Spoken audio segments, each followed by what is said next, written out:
ओंकारबिंदुसंयुक्तं नित्यं ध्यायन्ति योगिनः कामदं मोक्षदं चैव ओंकाराय नमो नमः।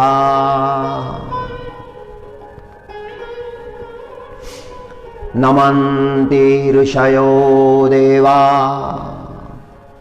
नमन्त्याप्तरसां गणाः नरा नमन्ति देवेशं नकाराय नमो नमः।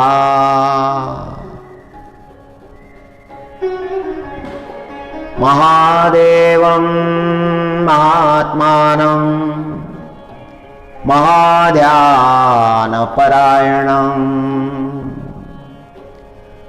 महापापहरं देवं मकाराय नमो नमः। शिवं शान्तं जगन्नाथं लोकानुग्रहकारकं शिवमेकपदं नित्यं शिकाराय नमो नमः। ओ वाहनं ऋषभो यस्य वासुकी कंठभूषणं वामे शक्तिधरं देवं वाकाराय नमो नमः। यत्र यत्र स्थितो देव सर्वव्यापी महेश्वर यो गुरु सर्वदेवानां यकाराय नमो नमः। षडक्षरमिदं स्तोत्रं य पठेत् शिवसन्निधौ शिवलोकमवाप्नोति शिवेन सह मोदते। ओम नमः शिवाय। ओम नमः शिवाय। ओम नमः शिवाय।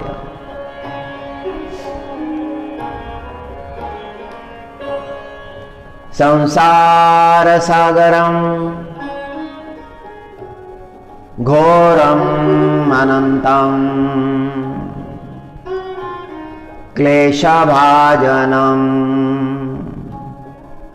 त्वामेव शरणं प्राप्य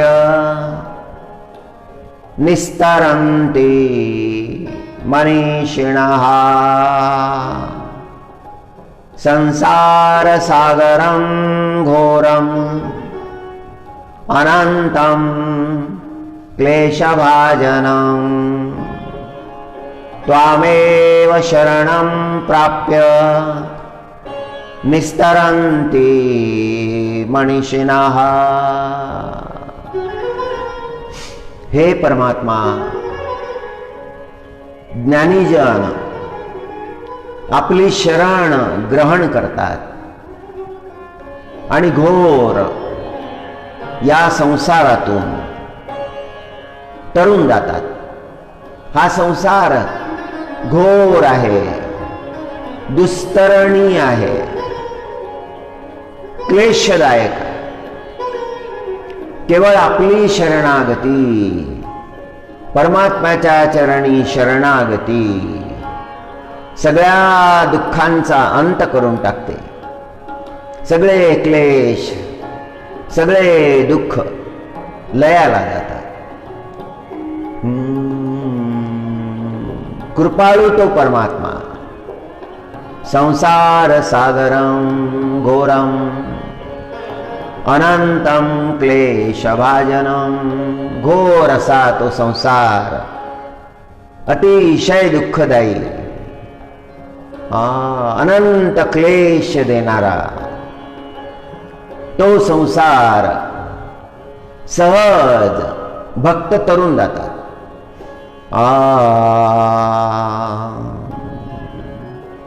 सर्वत्र तो परमात्मा है. जले विष्णु, स्थले विष्णु, विष्णु पर्वत मस्तके, ज्वाला माला कुले विष्णु, सर्वं विष्णुमयं जगत. सगळं हे जग विष्णुमय आहे. सर्वत्र तो परमात्मा, तो नारायण व्याप्त आहे. विष्णू या शब्दाचा अर्थ होतो सर्व व्यापक.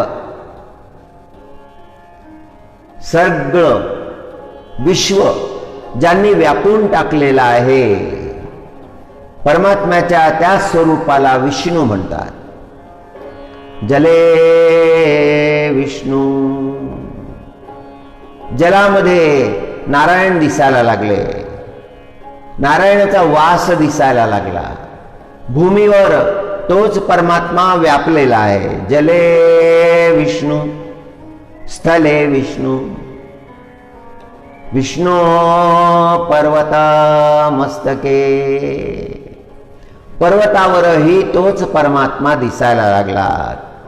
जल, भूमी, आकाश सगळं त्या परमात्म्यानं व्यापून टाकलेलं आहे. ज्वाला माला कुले विष्णू, सर्वं विष्णुमयं जगत. हा साक्षात्कार झालेला आहे. ऋषी मुनींना हा साक्षात्कार झालेला आहे. सर्वत्र त्या परमात्म्याचा अनुभव आला. संतांची दृष्टी व्यापक असते. सामान्य जीवाला जे दिसत नाही ते त्यांना दिसत असतं. सामान्य जीवांना जे आकलन होत नाही ते संतांना आकलन होत असतं.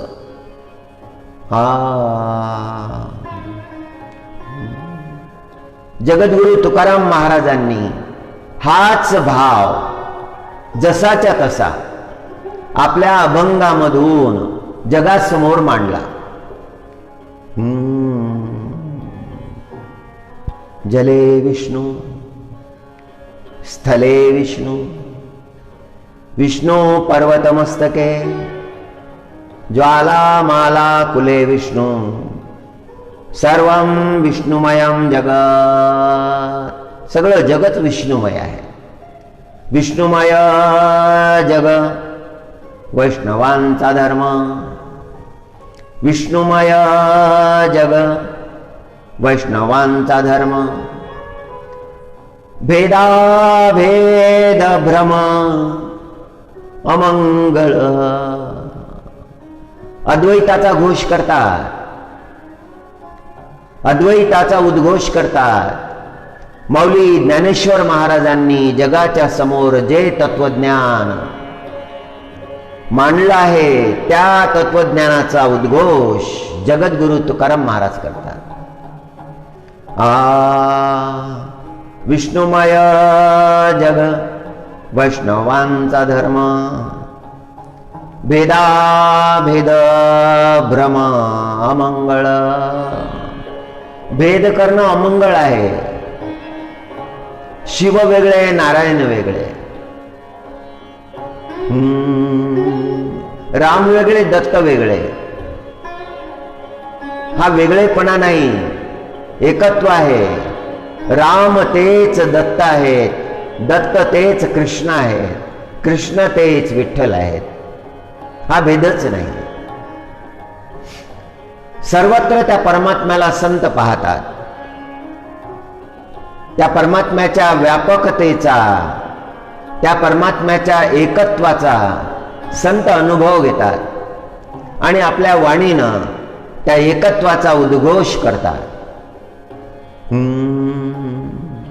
विष्णू माया जग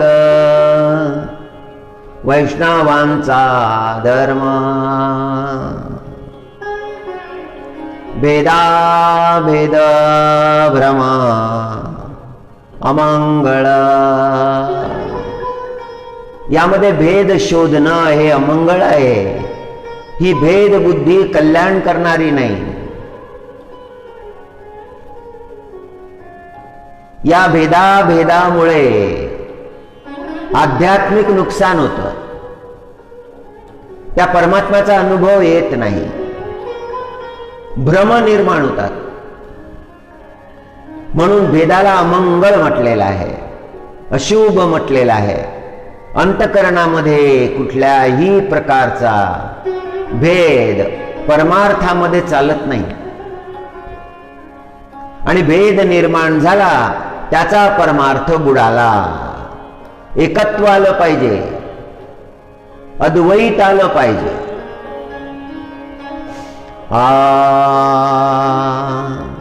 विष्णू माया जग वैष्णवांचा धर्म, भेदा भेद भ्रम अमंगळ. आणि हे सगळं तत्वज्ञान पूर्णपणे गंभीरपणे जाणून घ्यायचं असेल तर मग पुढचा उपदेश केला आहे. शास्त्र ऐकलं पाहिजे, ऋषी वचन ऐकले पाहिजे, संत वचन ऐकले पाहिजे. ऐका जी तुम्ही भक्त भागवत. तुम्ही भागवत श्रवण करायचं. त्या भागवतामधून जे भक्तिशास्त्र प्रगट झालेलं आहे ते ऐकायचं. भागवतामध्ये तत्वज्ञान आहे, कथा आहेत, सगळ्यांना समजाव्या, सगळ्यांना ते आकलन व्हावं म्हणून कथा प्रसंग आहेत. पण त्या कथा प्रसंगाच्या अंतकरणामध्ये दिव्य असं तत्वज्ञान आहे. कथा लक्षात घ्यायच्या, पण त्या कथाच्या तळाशी जे तत्वज्ञान आहे ते लक्षात घ्यायचं. ते तत्वज्ञान सांगण्यासाठी, ते तत्वज्ञान खुलं करण्यासाठी, दृष्टांताची परिपुष्टी करण्यासाठी कथा सांगितल्या आहेत. मनुष्य जीवनातल्या व्यथा नष्ट करण्यासाठी कथा सांगितलेल्या आहेत. दुःख क्लेश जाण्यासाठी. अज्ञानामुळे दुःख आले, अज्ञानामुळे क्लेश आले, अज्ञानामुळे भेद आले. अज्ञानानं फार नुकसान केलं. म्हणून उपदेश केला. ऐका जी तुम्ही भक्त भागवत, कराल ते हित सत्य करा. तुम्ही श्रीमद भागवत ऐका, भगवद्गीता ऐका आणि आपलं हित, आपलं कल्याण करून घ्या. या भवसागरातून तरून जा.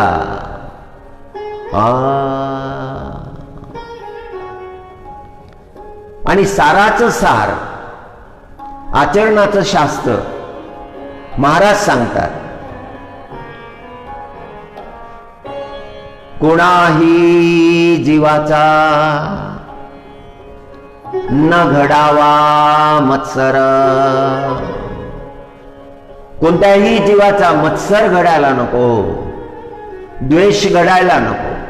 ज्ञान आपल्या अंतकरणामध्ये प्रगट झालं की मग ते ज्ञान आपल्या जीवनामध्ये प्रकाशित झालं पाहिजे.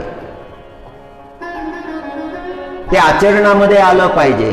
आचरणामध्ये आलं तर त्या ज्ञानाची परिपूर्ती झाली. ऐका जी तुम्ही भक्त भागवत,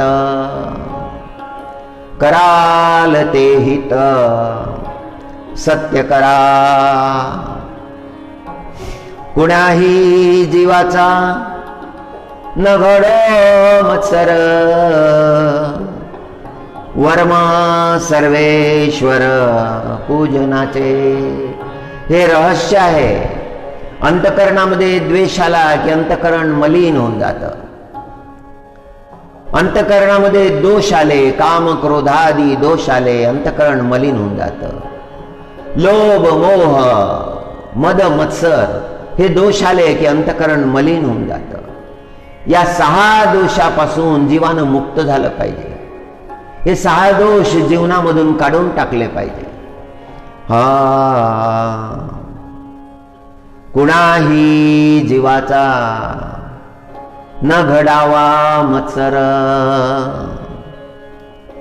म्हणजेच पूजा सफल झाली, पूजन सफल झालं. कोणत्याही जीवाचा मत्सर घडायला नको, द्वेष घडायला नको. कोण्याही जीवाचा न घडो मत्सर, वर्म सर्वेश्वर पूजनाचे. हे रहस्य आहे. 4 चरणाचा अभंग आहे, पण 4 चरणाच्या अभंगामध्ये संपूर्ण तत्वज्ञान सांगितलं. पहिल्या चरणामध्ये परमात्म्याची व्यापकता सांगितली. दुसऱ्या चरणामध्ये मनुष्यानं आपलं कल्याण कसं करून घ्यायचं याचा मार्ग सांगितला.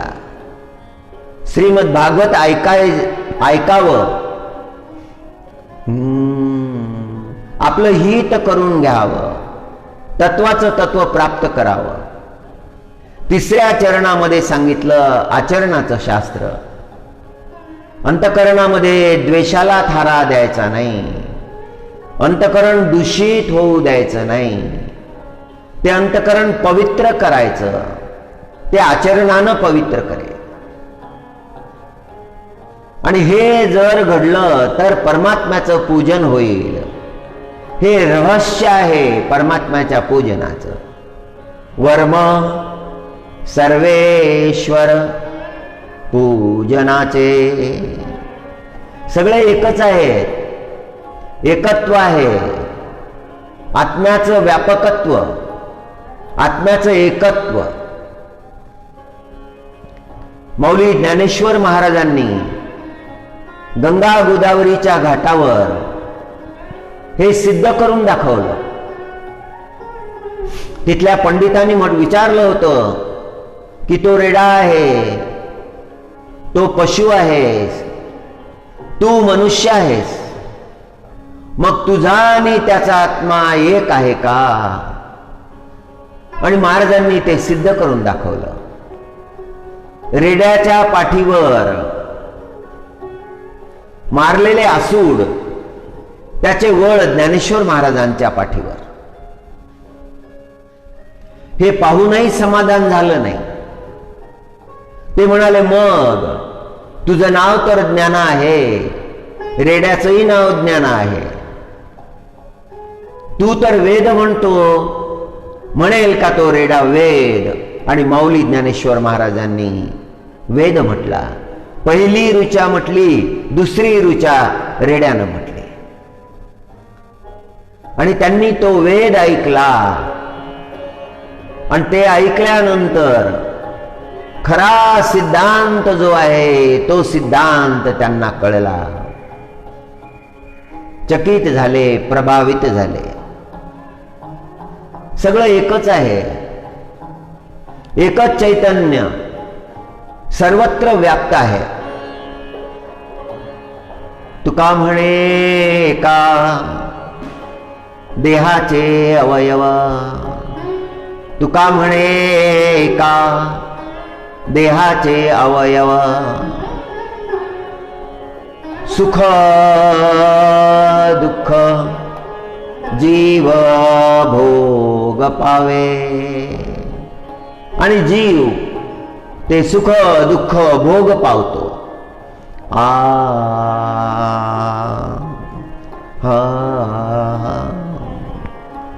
चित्रकेतूच्या आशा सकळ झाल्या निराशा,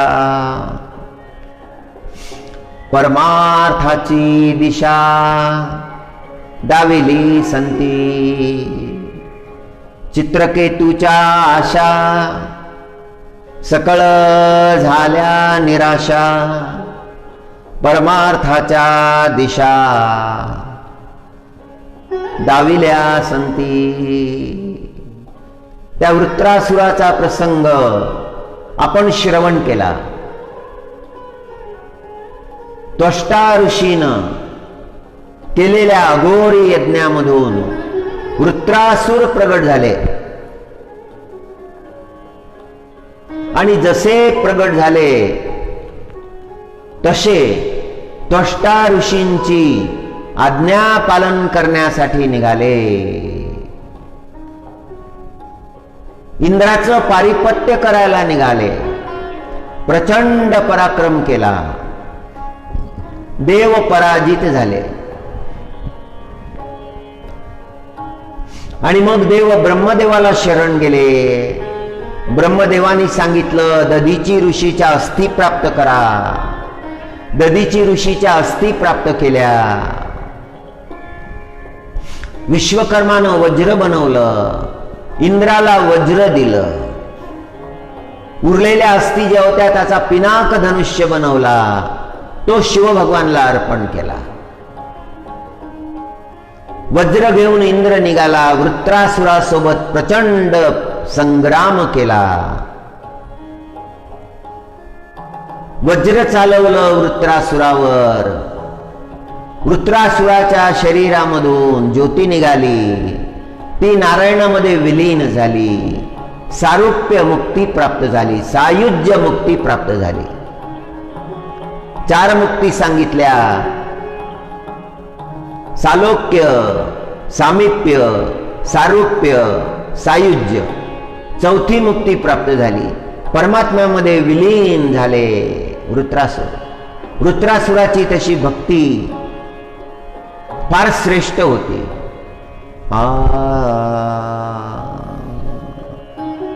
फार सुंदर मागणं मागितलं होतं वृत्रासुरानं. शेवटच्या क्षणी मागणं मागितलं. ममोत्तमा श्लोक,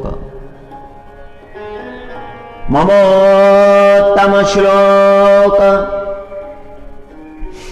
जनेषु सख्यं संसार चक्रे भ्रमत स्वकर्मभिः त्वन्मायया मानामजं दारगेहे श्वासक्त चित्तस्य ननाथ भूयात्.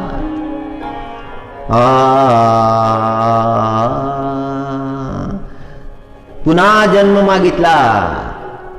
दास्यत्व मागितलं. परमात्म्याची सेवा मागितली. मोक्षही नाकारला. ओम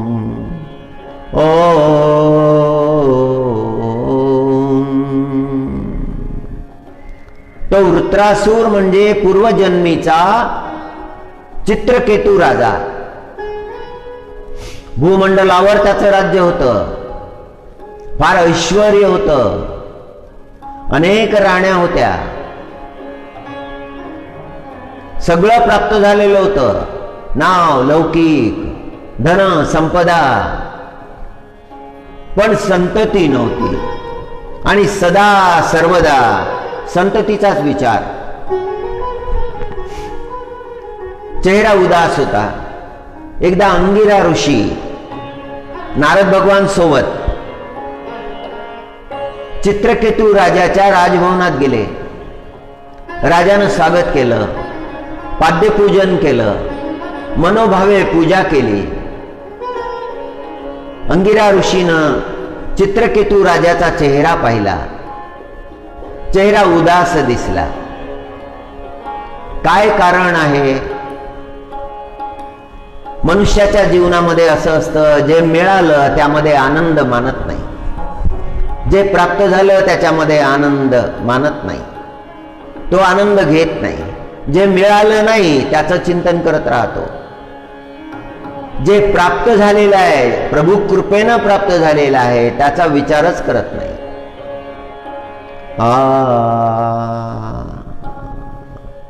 दुःखाचं कारण नाही पण दुःखी राहतो. जीवनामध्ये अभाव नाही, तो अभाव आपल्या विचारानं निर्माण करतो. केवढी कृपा आहे परमात्म्याची, त्या कृपेचा अनुभव घेत नाही. प्राप्त झालेलं जीवन व्यर्थ चिंतनानं दुःखी करून टाकतो. त्या दुःखाच्या कोशामध्ये स्वतःला कोंडून घेतो. जे मिळालं आहे ते भरपूर मिळालेलं आहे. जे मिळालेलं आहे ती फार मोठी कृपा आहे. ते मिळालं नसतं तर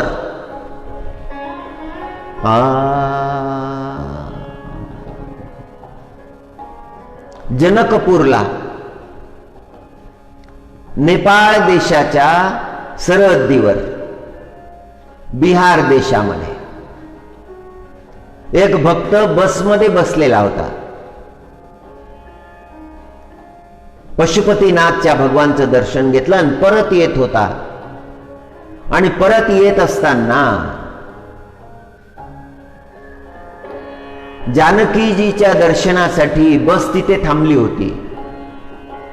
जानकीजीचं दर्शन वगैरे घेतलं, सगळा तो रमणीय परिसर पाहिला आणि आता परतीचा प्रवास आरंभ होणार आहे. बसमध्ये बसलेला होता, खिडकीमधून पाहत होता. समोर एक कापडाचं पाल मांडलेलं होतं आणि त्याच्यामध्ये शेतीची अवजार बनवण्याचं काम तो पंचाई करत होता. त्या रखरखत्या उन्हामध्ये, प्रखर उन्हामध्ये त्या पंचायची मुलं खेळत होती. जसं त्या मुलांना ते ऊन नव्हतंच.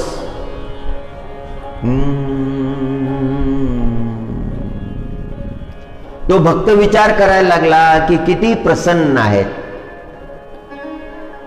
पंचाई सुद्धा प्रसन्न आहे, त्याची पत्नी सुद्धा प्रसन्न आहे, त्याची माता सुद्धा प्रसन्न आहे. स्वयंपाक चाललेला आहे. स्वरूप असं आहे की आंघोळ किती दिवसा आधी केली होती कळायला मार्ग नाही. केस विस्कटलेले, अंगावरचे वस्त्र इतके मलिन, इतके काळे.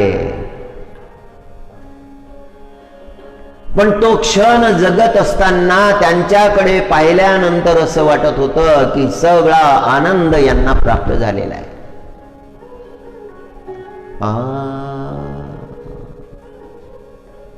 ती जी वृद्ध माता बसलेली होती, सगळं पाहत होती, चाललेलं कार्यही पाहत होती, ते नाटवंड खेळत होते त्यांनाही पाहत होती. त्यांचे ते विस्कटलेले केस कधीच विंचरले नसतील, पण त्यांना सुंदर रूपामध्ये जसे ते तिला दिसत होते. आणि हा भक्त सगळं अवलोकन करत होता की किती आनंद आहे. स्वतःचाही विचार करत होता आणि त्यांचाही विचार करत होता की एवढं सगळं यांच्या जीवनामध्ये अभाव असतानाही आनंद आहे.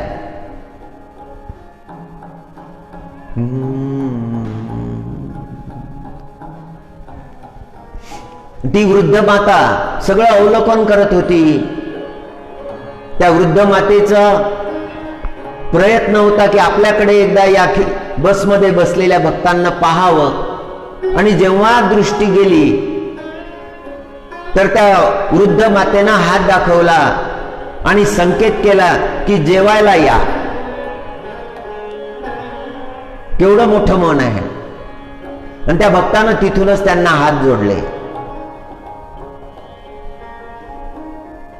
आनंद घेण्यामध्ये कल्याण आहे. प्राप्त झालेला आनंद तो गमवायचा नाही. एवढा सगळा अभाव असताना, हातावर पोट असताना त्यांना तो आनंद मिळत होता. आपण आपला विचार केला तर परमात्म्यानं आपल्याला किती दिला आहे. सुंदर घर दिलेलं आहे, परिवार दिलेला आहे, धनसंपदा दिलेली आहे, नाव लौकिक दिलेला आहे. ज्या दिशेनं जाल त्या दिशेनं सद्भावना प्रगट करणारी मित्रमंडळी आहे.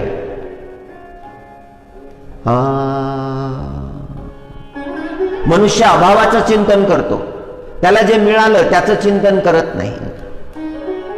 एकदा जगाकडे पाहावं, निरीक्षण करावं. जगामध्ये किती दुःखी लोक आहेत, किती कष्ट भोगणारे लोक आहेत, दिवसभर उपाशी राहणारे लोक आहेत, पण त्यांच्याकडे पाहिलं की त्यांच्या चेहऱ्यावर आनंद दिसतो. अशा ही परिस्थितीमध्ये आनंद, तो आनंद स्वीकारायचा. ही कृपा आहे परमात्म्याची. जे जे दिलं ही त्या परमात्म्याची कृपा आहे. अभावाचं चिंतन केलं तर दुःख होईल. चित्रकेतू राजेच्या जीवनामध्ये अभाव आहे, संतती नाही, आणि एकच चिंतन, तेच चिंतन, रात्रंदिन तेच चिंतन. संतती नाही, संतती नाही.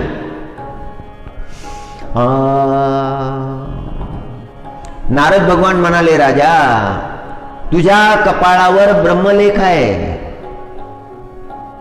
तो ब्रह्मलेख मी वाचला आहे. तुझ्या जीवनामध्ये संततीचा योग नाही, तू दुःख कशाला करतो? परमात्म्यानं जे तुला दिलेला आहे त्याचा आनंद घे. आनंद घे आणि जगाला आनंद दे. केवळ आनंद घेणं महत्वाचं नाही, आनंद देणं महत्वाचं आहे. आपला आनंद द्विगुणित होतो, दुप्पट होतो, अनंत पटीनं वाढतो.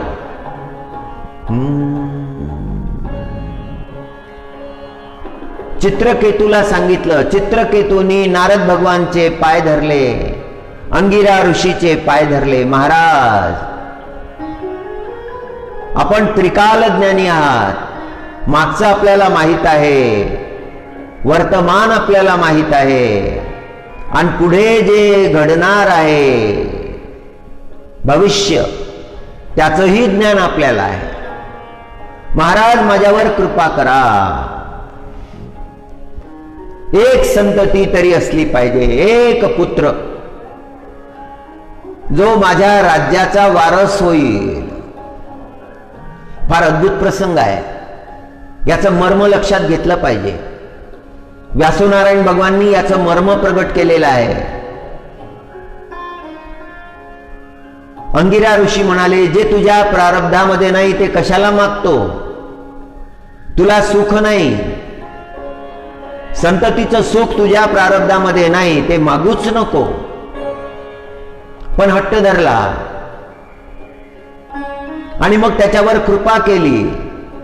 कृपा याच्याकरता केली की सत्य तत्व चित्रकेतू राजाच्या लक्षात यावं. आम्रफळ दिलं, हे फळ तुझ्या पत्नीला दे. चित्रकेतू राजाने ते फळ घेतलं, कृत्यद्युतीला दिलं. राजाची पत्नी कृत्यद्युती गर्भवती झाली, पुत्राची प्राप्ती झाली. राजाला एवढा आनंद, पुत्रोत्सव केला.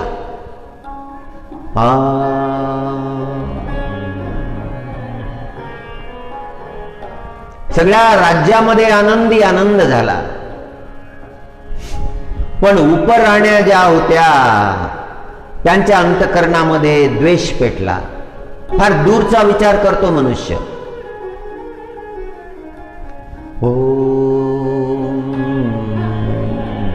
त्या राण्या विचार करायला लागल्या, हा राजपुत्र मोठा होईल, कृत्यद्युती राणीला मोठा मान मिळेल, तिचं महत्व वाढेल, आपलं महत्व घटेल.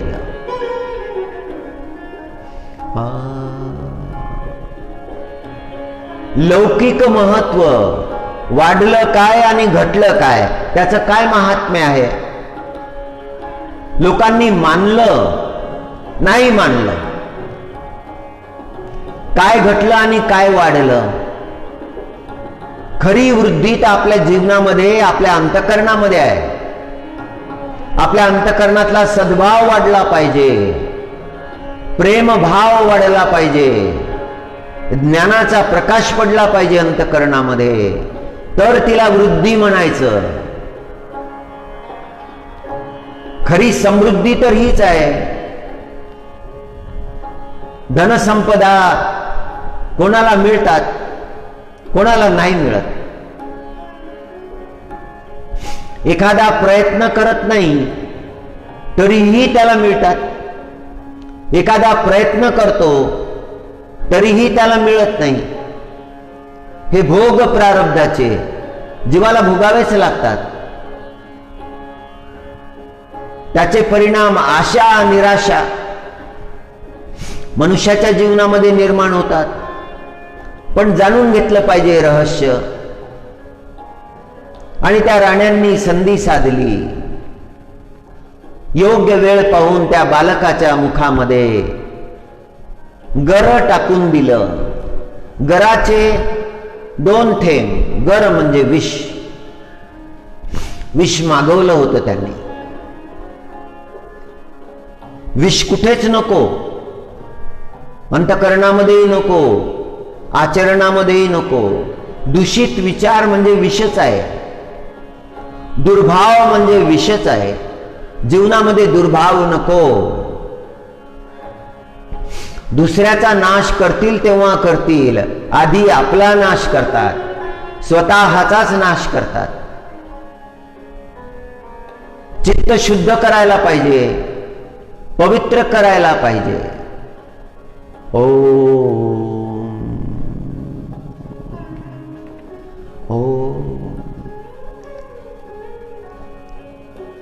बालक मरून पडला.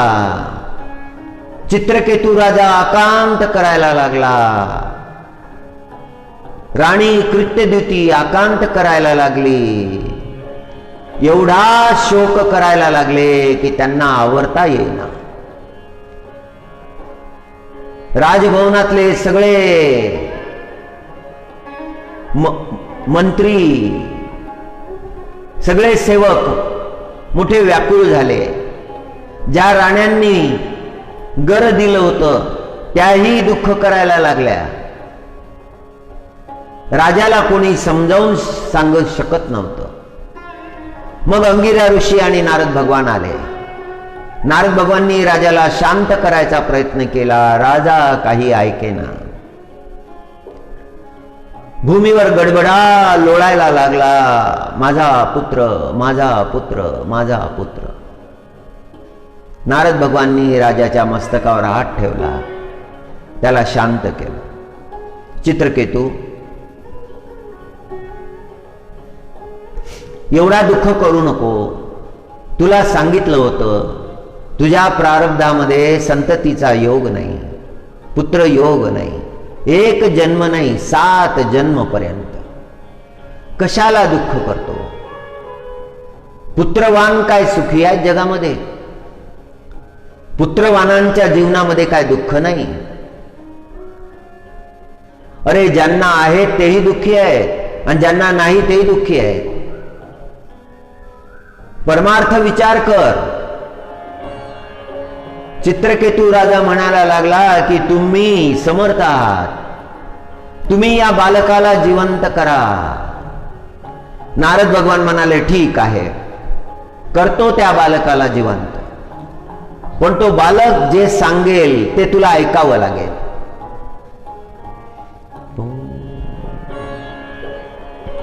नारद भगवाननी आवाहन केलं त्या जीवात्म्याला, हे जीवात्मा, पुन्हा या शरीरामध्ये या. आणि त्या बालकाच्या शरीरामध्ये तो जीवात्मा पुन्हा आला. बालक बोलायला लागला. बालक म्हणाला, मला कशाला आणलं या शरीरामध्ये?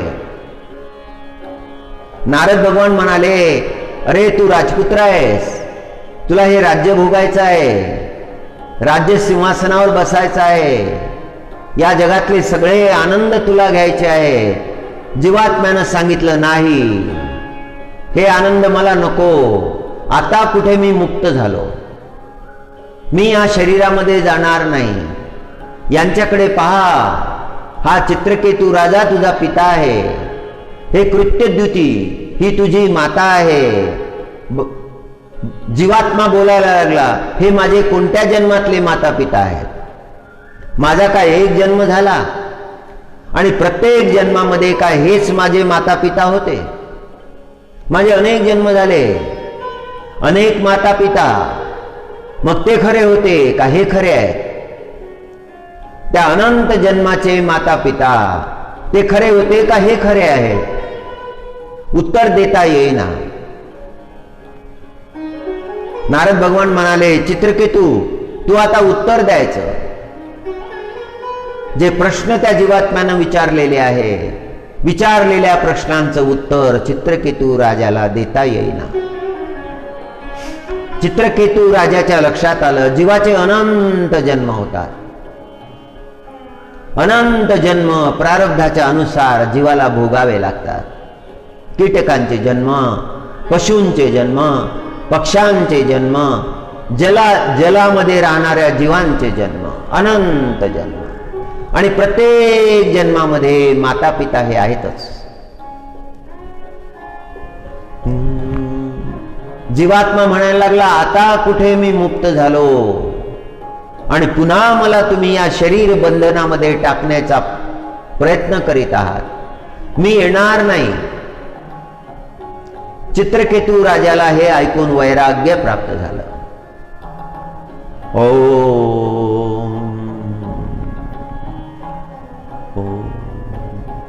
नारद भगवाननी त्याला संकर्षण नावाचं उपनिषद सांगितलं.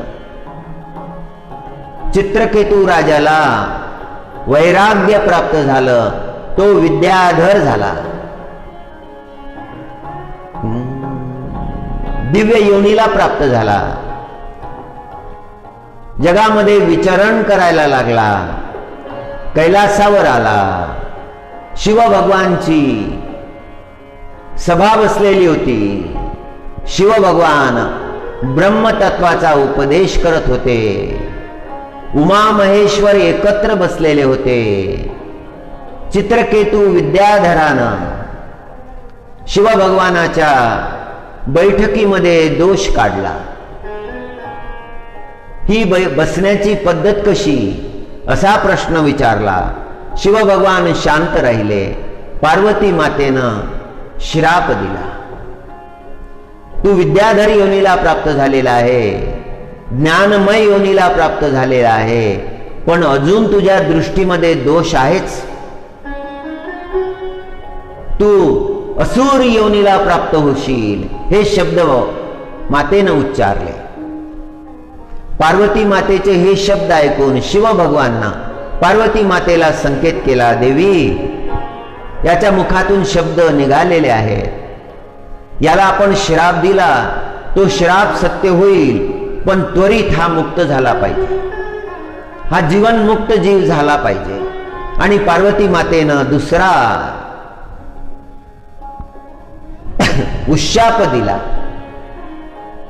उच्चार केला, हे चित्रकेतू मी दिलेल्या श्रापाप्रमाणे तू वृत्रासुर होशील आणि इंद्राद्वारे व्रजप्रहारानं पुन्हा तू मुक्त होशील, तुला चौथी मुक्त प्राप्त होईल.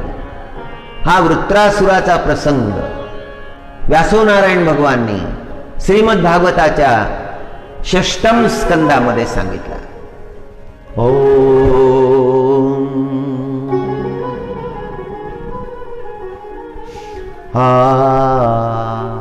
हरि गोविंद हरि गोविंद.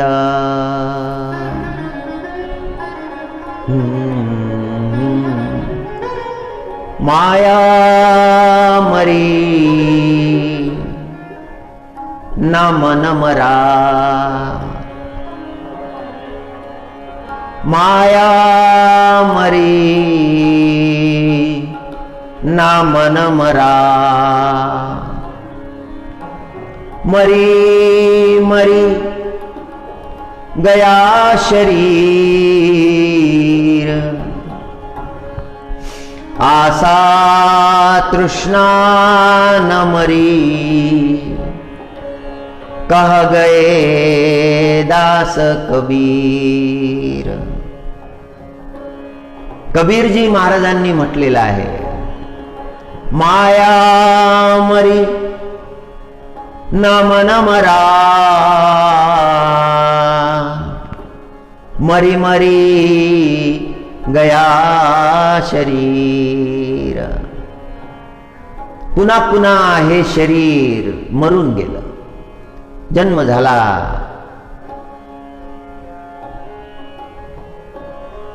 जीवन भोगलं आणि शरीर मरून गेलं. असं अनेकदा झालं. पण जी माया होती, ज्या मायेनं जीवाला व्यापलं होतं, ती मात्र मेली नाही. ती जिवंतच राहिली. आणि त्या मायेच्या अधीन झालेलं ते मन, तेही मेलं नाही. आशा तृष्णा ह्या मेल्या नाहीत. मरणाऱ्या जीवाला असं वाटत असतं की नाही नाही, तो जगणारच आहे, तो जगणारच आहे. जगण्याचे संकल्प सारखे मनामध्ये असतात. हे करायचं आहे, ते करायचं आहे, ते झालं की पुन्हा ते करायचं आहे. ते संकल्प, त्या तृष्णा त्या जीवाला अगदी व्यापून टाकतात, बांधून टाकतात. कबीरदासजींनी पाहिलं की मरणासन्न अवस्थेमध्ये जे आहेत त्यांच्या अंतकरणामध्ये मायेचा प्रभाव इतका प्रचंड आहे की ते मरणारच नाही असं त्यांना वाटत आहे. फार मोठा इतिहास नाही, फार लवकरच संपणार आहे.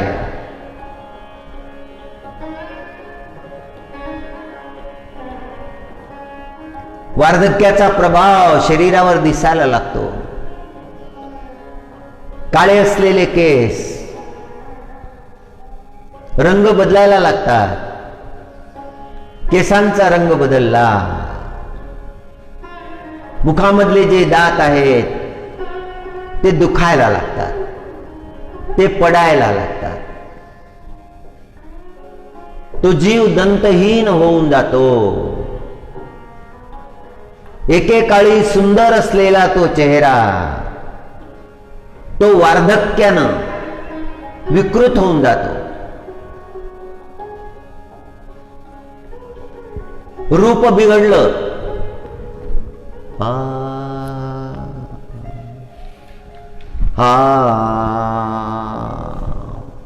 वृद्धत्व आलं की ते सुंदर रूप विकृत होऊन जातं.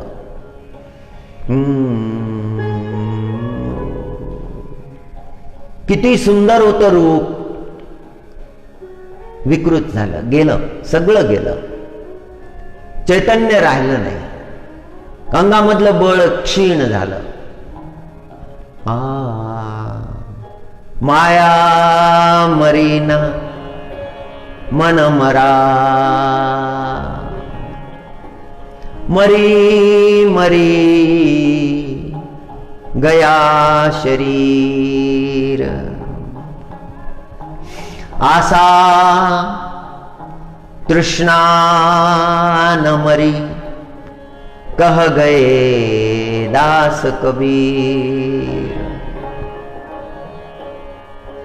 कबीरदासजी महाराजांनी सगळं जीवाचं जे स्वरूप आहे, मायाबद्ध जीवाचं वर्णन केलं.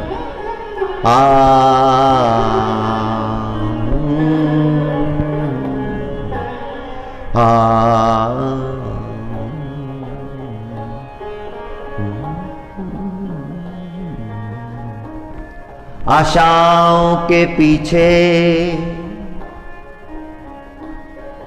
दौड़ने, जमाने लगे हैं। आशाओं के पीछे दौड़ने जमाने लगे हैं। किनारे जो दूर थे, किनारे जो दूर थे, दूर ही रहने लगे हैं। तो किनारा मिळावा म्हणून सगळं धावणं होतं, आशेच्या मागे जीव धावत होता, पण त्या आशांची परिपूर्ती झाली नाही। जन्मभर त्या आशांच्या मागे धावत राहिला जीव। फार सूक्ष्म अर्थ आहे तृष्णेच्या धावा। जगद्गुरु तुकाराम महाराज म्हणतात, खुंटलिया तृष्णेच्या धावा। परमार्थ प्राप्त झाल्यानंतर, परमात्मा प्राप्त झाल्यानंतर मग त्या तृष्णेच्या धावा खुंटल्या। आता धावणं राहिलं नाही, संपला आता। आता प्राप्त झाला तो परमात्मा।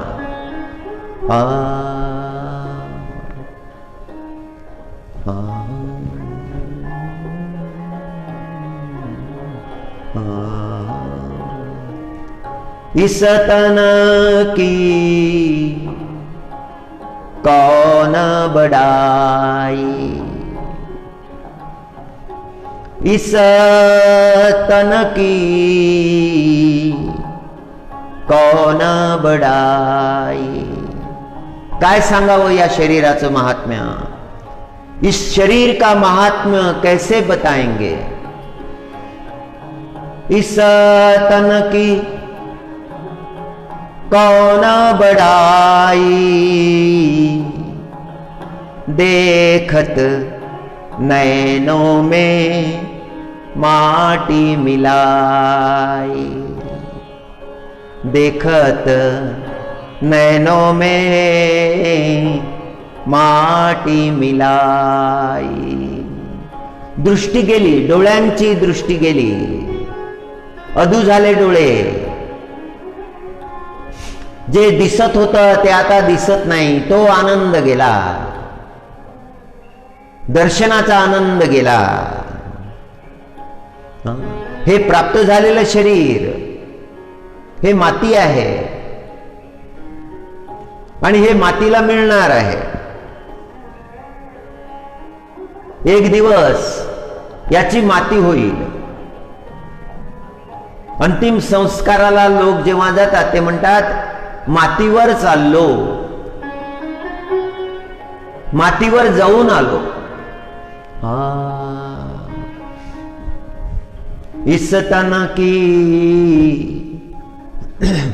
कौन बड़ाई,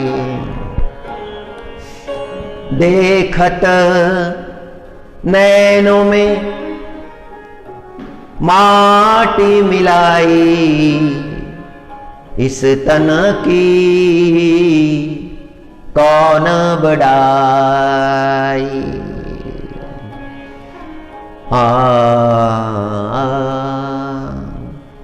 अपने खातिर महल बनाया, अपने खातिर महल बनाया, आप ही जाकर जंगल सोया। अपने लिए महल बनाया, बहुत सुंदर, सारी सुविधाएं, सब कुछ उस महल में जो लगाया वो श्रेष्ठ लगाया। उसमें रहेंगे, आराम से जीवन बिताएंगे। अपने खातिर महल बनाया, सुंदर महल बना दिया है अपने लिए, लेकिन रहने का समय जब आया तब जाने की तैयारी होने लगी। अब नहीं रह सकते उस सुंदर महल में, अब तो जाना होगा।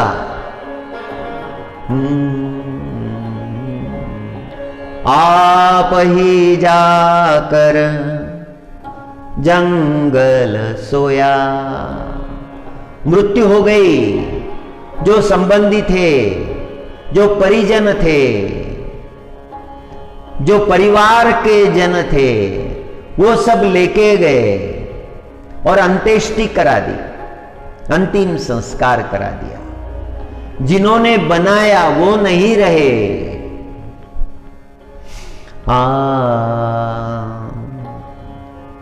अपने खातिर महल बनाया,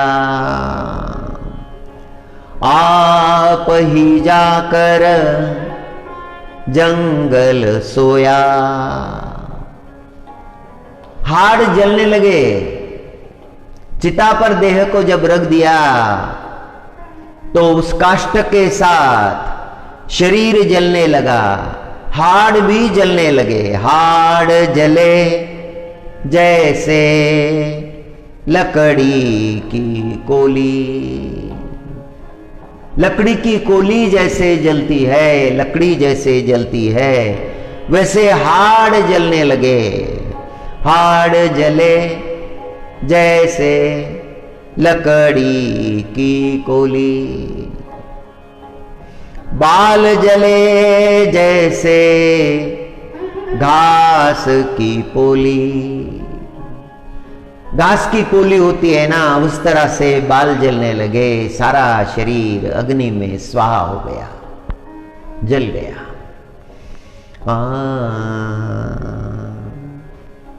कहता कबीर सुनो मेरे गुनिया।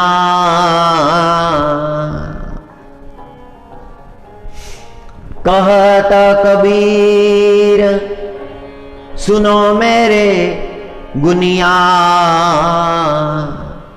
आप मरे डूब गई दुनिया। कहता कबीर सुनो मेरे गुनिया। आप मरे डूब गई दुनिया।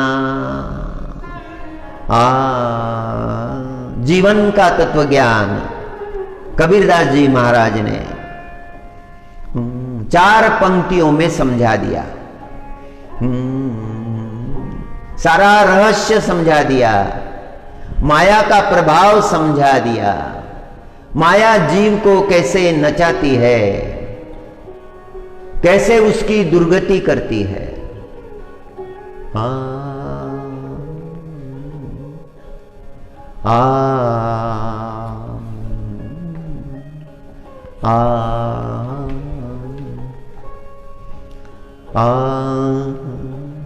वृत्रासुर ने कहा था,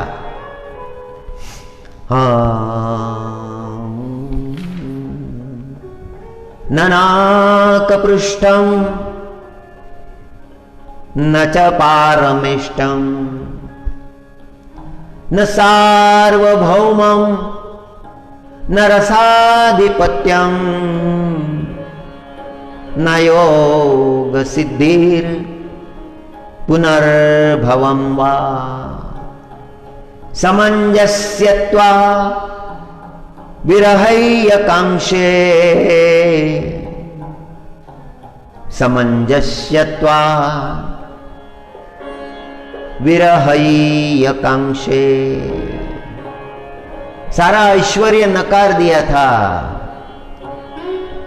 और जन्म मांगा था।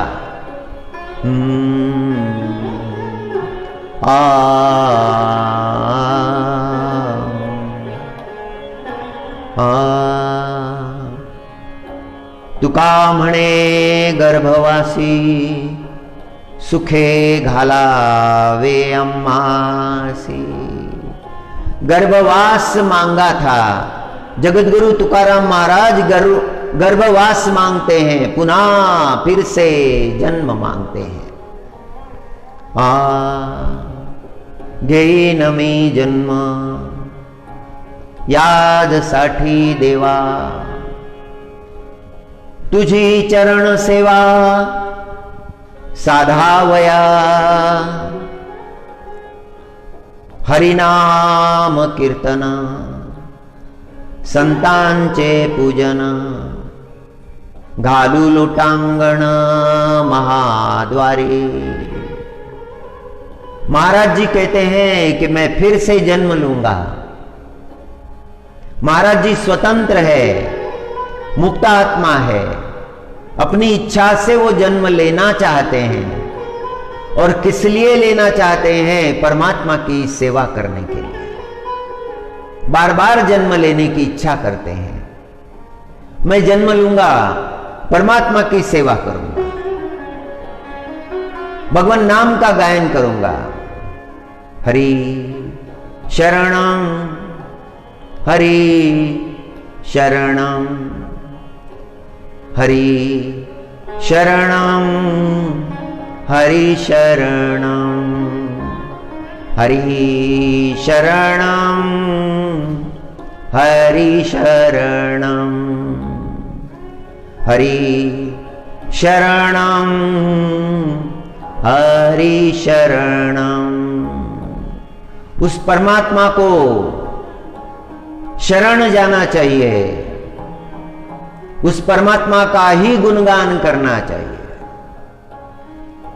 जगतगुरु तुकाराम जी महाराज जन्म लेना चाहते हैं, किस लिए? भगवान की सेवा करने के लिए। काया वाचा मने, 3 अंगों से सेवा। शरीर परमात्मा की सेवा में लगे, हाथ वही जो उनगात सरे, पैर वही जो उन अनुगामी। हाथ तो वही है जो परमात्मा की सेवा में लगे हैं, पुष्प तोड़ रहे हैं, पुष्पों की माला बना रहे हैं। भगवान की सेवा के लिए जो जो लगता है वो शरीर से कर रहे हैं। देह लगा दिया, भगवान की सेवा में लगा दिया। वाणी भगवान का गुणगान कर रही है, पुष्पमाला बनाने का काम चल रहा है। पिरो रहे हैं पुष्पों को सूत्र में। हरि शरणं हरि शरणं हरि शरणं हरि शरणं हरि शरणं हरिनाम कीर्तन संतांचे पूजन।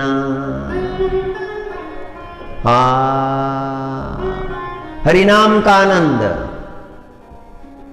संतों का पूजन। बड़े भाग्य से संतों की भेंट हो गई, संत मिले, उनका पूजन, उनके प्रति अपना श्रद्धा भाव प्रकट करना। हरिनाम कीर्तन संतांचे पूजन। घालू लोटांगण महाद्वारी। पंढरपुर में जो भगवान जी का मंदिर है, वहां जो महाद्वार है, उस महाद्वार के सन्मुख लोट जाना, लोटांगण, पूर्ण शरणागति, total surrender. Nothing is kept behind, everything is offered to the Lord.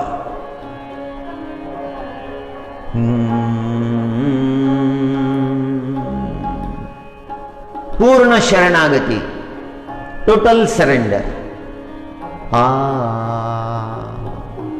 आनंदे निर्भर असो भलते ठाई, आनंदे निर्भर असो भलते ठाई। सुख दुखा नहीं चाड़मा, जहां भी हो, जैसी अवस्था में हो, पूरा आनंद, भगवत समर्पण का आनंद। ना सुख की चिंता है, ना दुख की चिंता है, सुख दुखों का विचार ही नहीं है।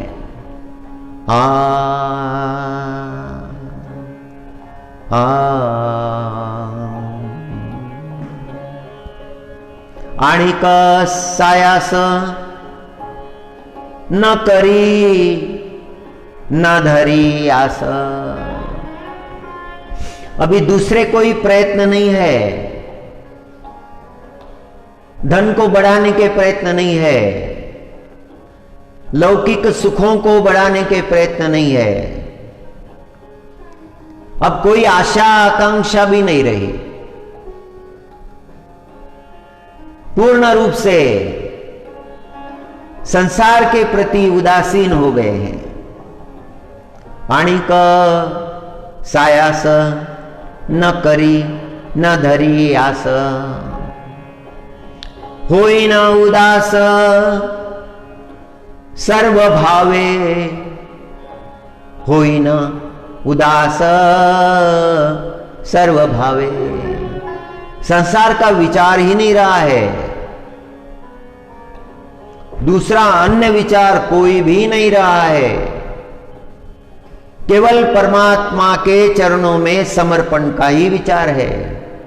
उसी लिए जन्म लेना है, परमात्मा की सेवा के लिए ही जन्म लेना है।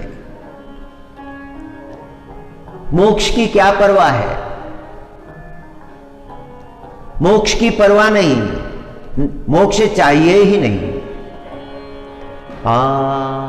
मन में जो भाव निर्माण होता है, परमात्मा उसकी परिपूर्ति कर देते हैं, मांगने की आवश्यकता ही नहीं रही। मोक्षाम्मा घरी कामारी ते दासी, होय सांगो तैसी तुका म्हणे। महाराज जी कहते हैं कि जैसा कहते हैं वैसा हो जाता है, मांगने की आवश्यकता नहीं है, सुनाने की आवश्यकता नहीं है। भक्त की उच्च अवस्था है, भक्ति में तल्लीन भक्त की उच्च अवस्था है।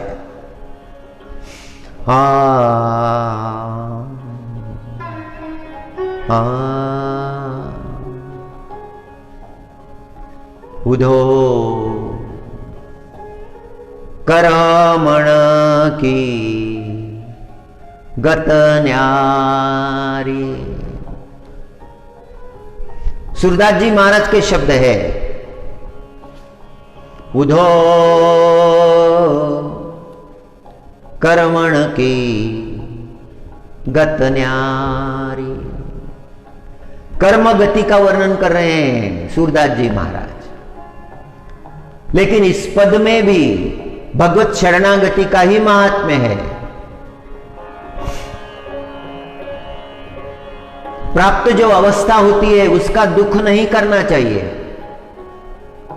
यदि बहुत गरीबी आ गई है तो उसका दुख नहीं, प्रारब्ध को भोग कर समाप्त कर देना चाहिए। ठीक है, जो हुआ है प्रारब्ध से हुआ है, उसके लिए दुख करके आगे जो जीवन है उसे बर्बाद नहीं करना चाहिए। गोपियां उद्धव जी को बता रहे हैं कि जो कुछ हमें प्राप्त हुआ है ठीक है, हमारे परमात्मा हमें छोड़कर गए हैं, लेकिन हमें परमात्मा मिले थे, यह आनंद हमारे जीवन में कम नहीं है। वैराग्य का उपदेश गोपियां उद्धव जी को कर रहे हैं। उद्धव कर्मण की गत न्यारी। हे उद्धव जी, ये तो कर्मों की गति है, ये तो भोगनी ही पड़ती है, कर्म के परिणाम भोगने ही पड़ते हैं। बहुत उल्टा दिखता है संसार में। सब नदियां जल भरी भरी रहिया, सारी नदियां जल भर भर कर लाती है, मीठा जल, मधुर जल। सब नदियां जल भरी भरी रहिया, सागर के ही विधि खारे। नदियों का पानी तो मीठा है, सारी नदियां जल लाकर समुद्र में छोड़ देती है और समुद्र में पहुंचते ही वो जल खारा हो जाता है। मीठा जल था, खारा हो गया। उदो कर्मन की गत न्यारी।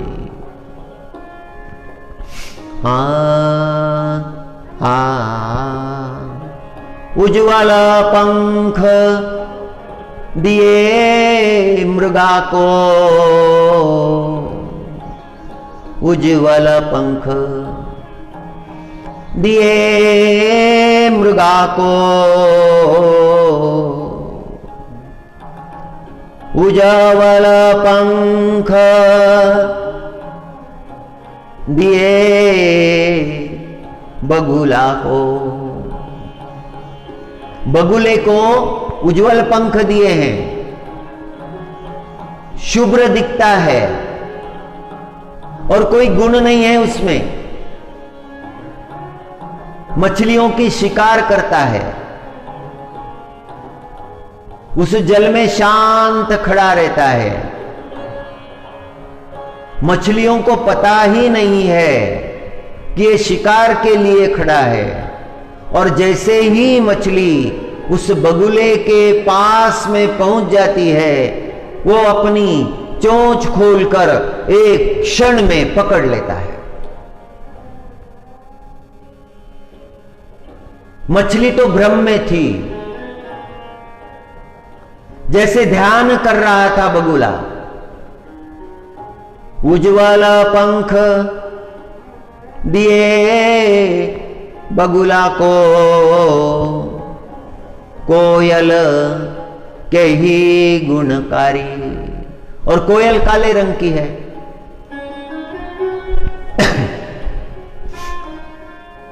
उसके वचन कितने मधुर है। कोयल की कूक कितनी मधुर है, सुनते ही प्रसन्नता होने लगती है। मधुर वचन बोलने वाली कोयल, उसको काला बना दिया है। कोयल को काला बना दिया, बगुले को उजला बना दिया।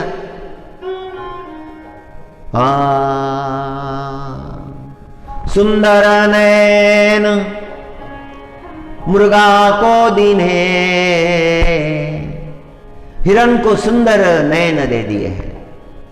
सुंदर नयन मृगा को दीने, बना बना फिरत उजारी। अपने प्राण बचाने के लिए वो हरिण दौड़ते रहता है, बन बन दौड़ते रहता है, शिकारी पीछे लगा है। कितने सुंदर नयन है, मृगा के नयन कितने सुंदर हैं, लेकिन उसके पीछे दौड़ना लगा है।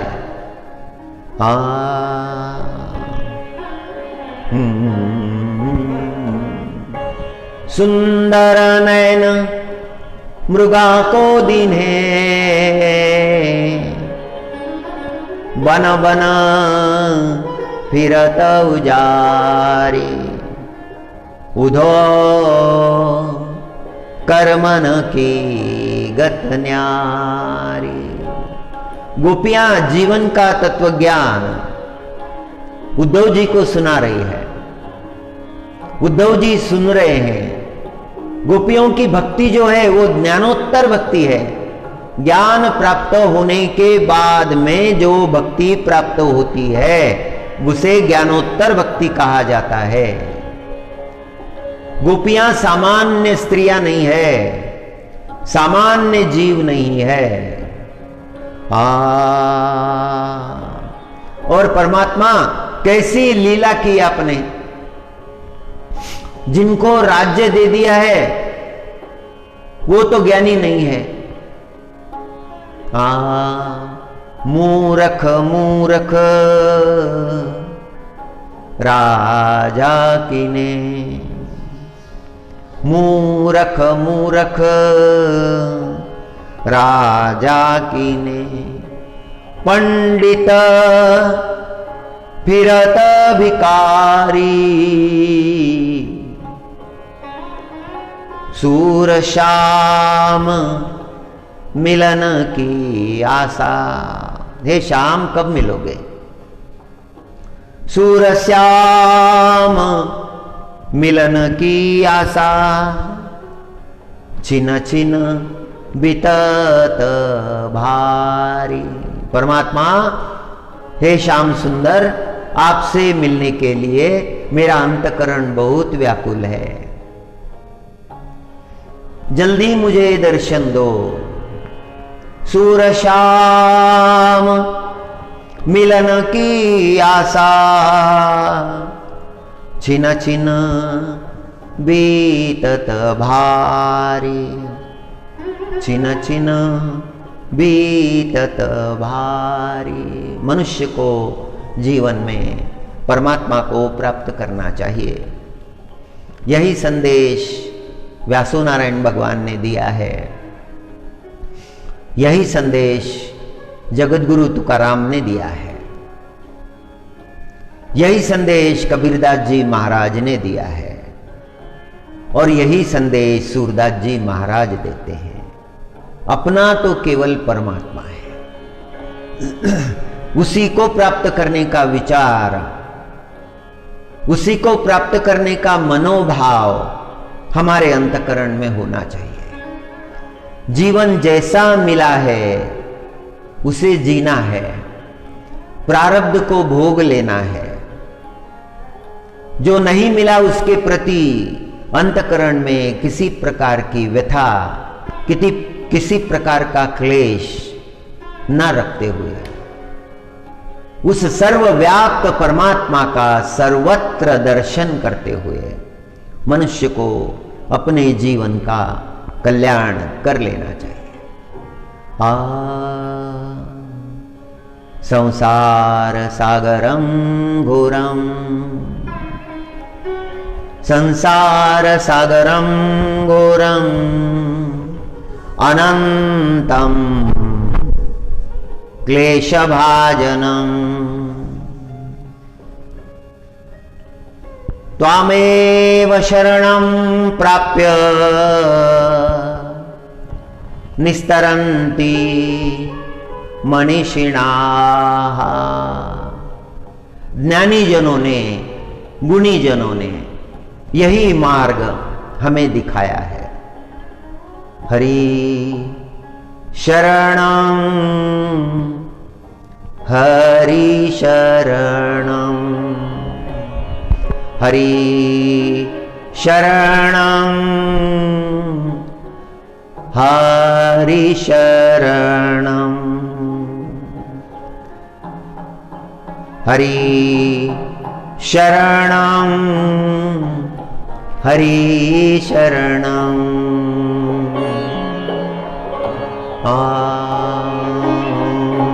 हरि शरणं,